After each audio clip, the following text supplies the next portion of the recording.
promotionnel nabo bakiriya bitegure. DJ Fanny 30 secondes video zozamwandikira kuri WhatsApp. Unajua naona muda yuko nakimbia sana tunao. Ndabara kujije kuko aje kwivuga MC yitwa DJ Fanny reka DJ Fera ide kugurura kanjye Mariage Icashikirije.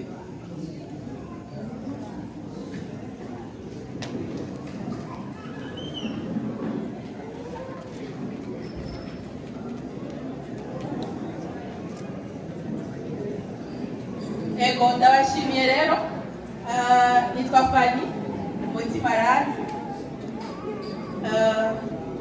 nije muntu wa mbere natangiye kumuha video kugira abantu bamumenye twaramumva ku majwi mugabo ndavuga ati umuntu ndamurondere kugira abamumva ku majwi babone na mu video tsanzwe nkorana muri televiziyo abafite na televiziyo yanje ndetse ni radio haba ndashimye cyane kandi ndaryohewe kubona ino musimba zigwiwe ndakuzi ko isipare nyinshi nibazanira kana mutegure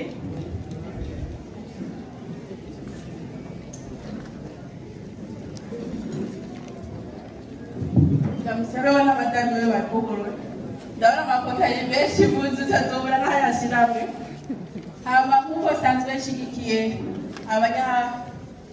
abanyatugeregere abantu bafite impano zitandukanye reka mpamagare Keve yashoboye gucapisha amaboko tutagize guca mu byuma by'abazungu kugira ngo bishobore kuboneka neza yabicapishije amaboko murabonekera bacate n'umukomera amashi mu mwana kiri muto cyane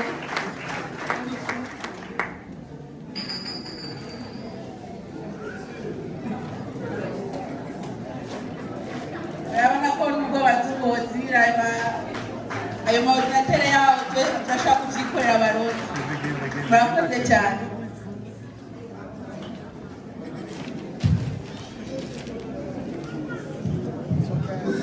Fanny na mikro yanjye yitwaye televiziyo na mikro zigira bashaka ko mari one.